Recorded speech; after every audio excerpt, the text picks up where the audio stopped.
2016학년도 6월 국어 B형 현대시 세트 해결해 보도록 하겠습니다. 제일 먼저 뭐부터? 제목부터 보자고 했죠. 고은 시인의 성묘라는 작품입니다. 네, 제가 굉장히 좋아하는 시인인데요. 자, 그렇다면 이번엔 고은 시인의 성묘를 이해하는데 도움이 되는 보기가 있는지 확인해 봐야 되겠죠. 42번에 봤더니 보기를 참고하여 가를 이해하라고 시키는 도움이 되는 보기의 내용이 있습니다. 자, 한번 보도록 할게요. 우리가 삶에서 경험하는 구체적인 장소는 사람과 그가 처한 상황에 따라 다른 의미를 갖는다. 성묘에서도 이 땅은 실제로는 같은 공간이라고 하더라도 과거, 현재, 미래의 시간적 배경이 변함에 따라 그것의 의미는 다양하게 드러난다. 즉, 이 시에서 성묘에서 이 시에서 등장하는 이 땅이 시 안에서 과거, 현재, 미래의 시간적 배경이 변함에 따라 의미가 다양하게 드러나는 이런 서술이 있을 거라는 것을 우리가 예측할 수 있습니다. 자, 요거를 참고해서 한번 시를 보도록 할게요. 아버지, 아직 남북 통일이 되지 않았습니다.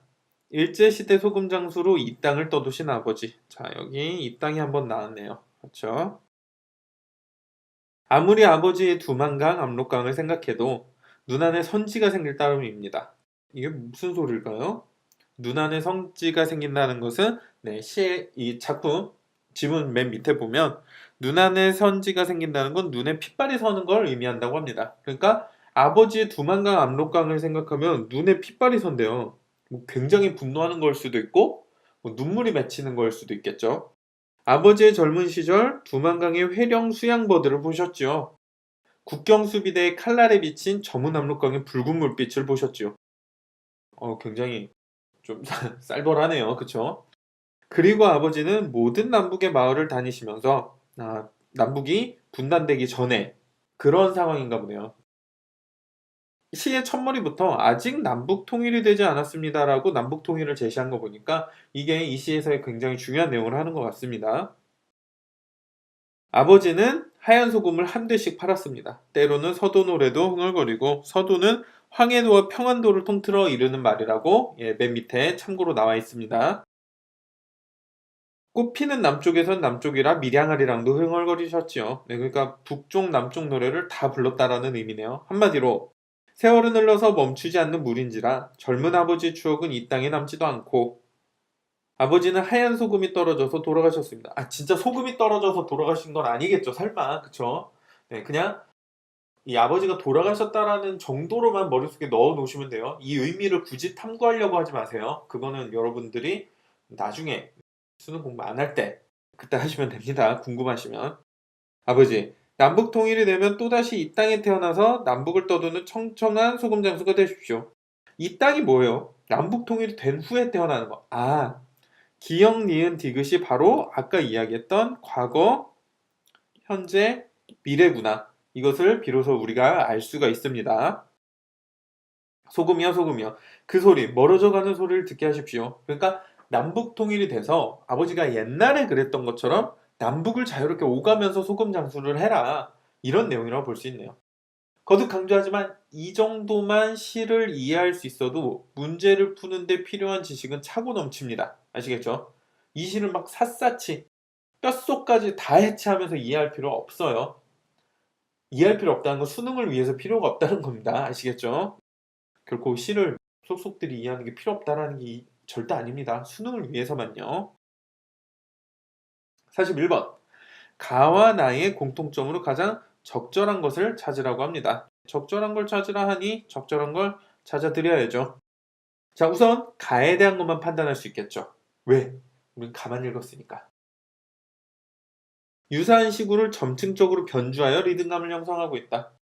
자, 우선 우리가 판단해야 될 거.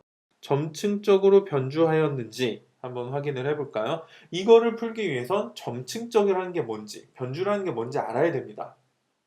잘 모르겠다 싶은 학생들 이거 개념어 국어 개념어 참고서나 국어사전 꼭 찾아보세요. 이런 거 제대로 100% 모르고 넘어가면 수능날 당일 가서도 제대로 판단 못합니다. 자, 점층이라는 건 점점 강하게 이런 식으로 표현을 하는 거예요. 이를테면 배고프다. 나는 너무 배가 고프다. 나는 쓰러질 정도로 너무 배고프다. 이런 식으로 하는 게 점층적인데 가에서는 그런 점층적 표현이 나타나지 않죠. 그러니까 변형하면서 표현한다는 뭐 변주나 이런 것도 나타날 리가 없으니까 1번은 틀렸습니다. 여기서 1번이 틀렸다는 걸 바로 알 수 있죠. 2번. 부정적 현실에 대해 거리를 두어 관조하는 태도를 취하고 있다. 일단 이 시에서 부정적 현실이 등장하나요? 네, 남북이 분단됐으니까 부정적 현실이죠. 근데 관조라는 것의 뜻을 알아야 되거든요. 관조라는 게 뭐냐면요. 고요한 마음으로 사물이나 현상을 관찰하거나 비추어 보는 것을 이야기하는데 이 화자가 고요한 마음이었나요? 보니까 눈 안에 선지가 생긴대요. 눈 안에 선지가 생길 따름. 그러니까 이게 막 눈에 핏발이 선다는 거니까 이게 되게 화가 난 상태이든 아니면 슬픈 것이든 아무래도 뭐 슬픈 것일 가능성이 높은데 감정을 직접적으로 드러내고 있죠. 그러니까 관조한다라는 것은 적절하지 않습니다. 이것을 통해 여러분들 아셔야 되는 거예요. 아, 감정이 이렇게 직접적으로 드러나면 관조가 아니구나. 관조라는 것은 감정이 직접적으로 이렇게 표현이 되면 안 되는 거구나. 이것을 기출을 통해 익히는 것입니다. 물론 개념어 참고서를 찾아봤다면 당연히 관조가 뭔지를 아시겠죠. 여러분들 명심하세요. 1번을 통해 점층적이라는 게 뭔지, 2번을 통해 관조한다는 게 뭔지 정확히 알고 넘어가셔야 되는 겁니다. 2번도 틀렸습니다. 3번. 어린 화자의 목소리를 활용하여 동화적인 분위기를 조성하고 있다. 내용 단위 기계적으로 나누셔야 됩니다. 어린 화자의 목소리를 활용했는지, 동화적인 분위기가 조성하고 있는지. 일단 이 화자가 어린지 아닌지는 뭐 불분명하지만 제목이 성묘잖아요. 뭐 물론 어려도 성묘 갈 수 있죠. 근데 여기서 동화적인 분위기 전혀 아니죠. 압록강에 뭐 칼날에 비친 붉은 물빛 막 이런 거 나오는데 동화적 분위기 아닙니다. 4번. 색감을 드러내는 시어를 활용하여 대상을 선명한 이미지로 제시하고 있는지. 내용 단위 바로 나누세요. 색감을 드러내는 시어가 활용됐습니까? 발을 볼게요. 저문 압록강의 붉은 물빛. 그리고 또 뭐 있나요? 아버지는 하얀 소금을 파셨습니다. 자, 이런 색감이 분명하게 드러나는 시어가 나오고 이를 통해 대상이 선명한 이미지로 드러나고 있죠. 네, 이렇게 빛을 그 물건이 띈 빛깔을 제대로 보여줬으니까요. 4번은 맞습니다. 5번.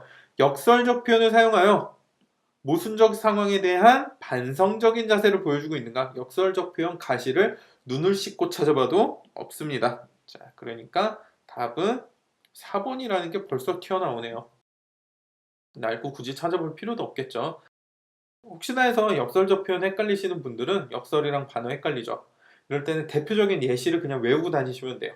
역설은 소리 없는 아우성.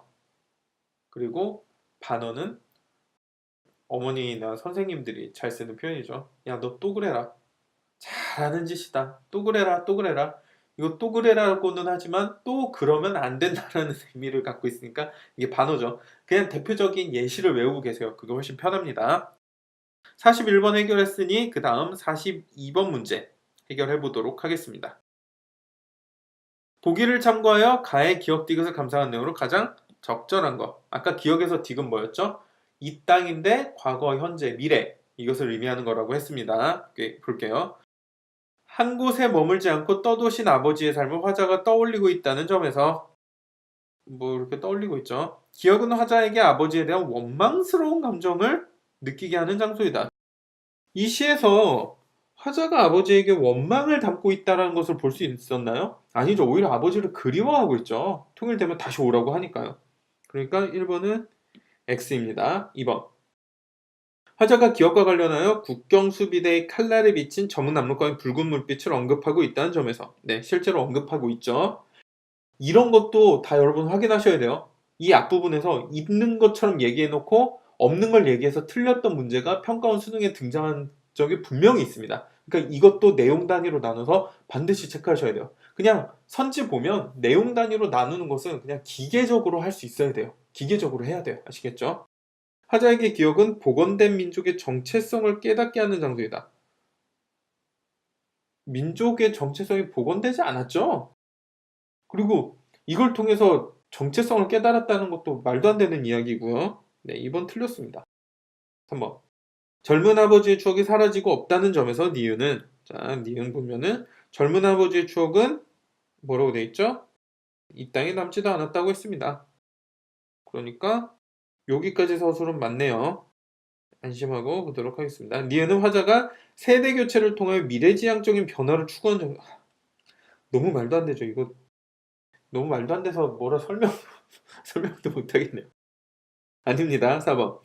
아버지가 소금 장수로 다시 태어나기를 바라는 모습을 통해 디귿에서 보면 아버지 다시 또다시 이 땅에 태어나서 소금 장수가 되십시오. 네, 이렇게 이야기를 하고 있네요. 그러니까 이것은 맞는데 화자가 가업을 이어 아버지의 꿈을 실현하려는 장소.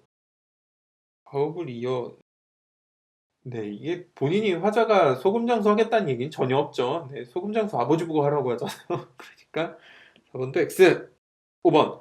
멀어져가는 그 소리를 듣게 하라는 표현을 통해 디귿은 화자가 자신의 바람이 실현되기를 희망하는 장소임을 알 수 있다. 우선 화자가 자신의 바람이 뭔지를 알아야 되겠죠. 화자의 바람은 뭐예요? 아버지가 이 땅에 다시 태어나서 소금 장수가 되는 것. 그 멀어져가는 그 소리를 듣게 하라 그랬는데 이것이 바로 아버지의 소리죠. 소금이여 소금이여를 아버지가 외치는 소리를 듣게 해달라고 하니까 현실화되기를 희망하는 장소라는 것이 맞다고 볼 수 있습니다. 그러니까 답은 5번이 되겠네요. 이런 42번 같은 보기 문제 어려워하는 학생들이 있는데요. 너무 어렵게 생각하지 마세요. 선지를 읽고 판단해야 될 내용 단위를 나누고 그 내용의 판단의 근거를 보기나 지문에서 눈으로 찾으면 됩니다. 이런 게 너무 계속 어렵다 싶은 학생들은 이 보기 문제들이 있는 문제들만 골라서 해설 강의 계속 들어보시고요. 이것을 그냥 듣고 기계적으로 이해하려고 하지 마시고요. 그냥 이래서 그렇구나. 그래서 그렇구나. 이거를 공식화해서 판단하려고 하면 예를 들어 여기 있으면 이렇게 하고 본문 봐야 된다. 보기 봐야 된다. 이런 식으로 공식화해가지고 이해하려고 하면 공식화해서 풀이 방법을 암기하는 방식으로 접근하려고 하면 국어 절대 못해요. 이거는 수학처럼 예제 푸는 방식 외워서 숫자만 바꿔서 문제 푸는 이런 식으로 접근해서는 국어 절대 해결 못합니다. 물론 수학도 그렇게 공부하는 게 절대 좋은 방법 아니고요. 국어는 지극히 상식적이고 읽고 그냥 자연스럽게 흘러가면서 판단하는 과목이기 때문에 이렇게 써 있으니까 이게 맞구나. 이렇게 써 있으니까 이게 틀렸구나. 이러니까 이 부분을 나누어서 판단해야 되는구나. 이렇게 그냥 제가 풀이하는 과정을 이해하면서 보시고 직접 한번 따라해 보시고 이런 과정으로 공부하시면 됩니다. 아시겠죠? 이제 이어서 서정주 시인의 외할머니의 뒤안 텐마루 읽고서 해결할 수 있는 문제 해결해 보도록 하겠습니다. 감사합니다.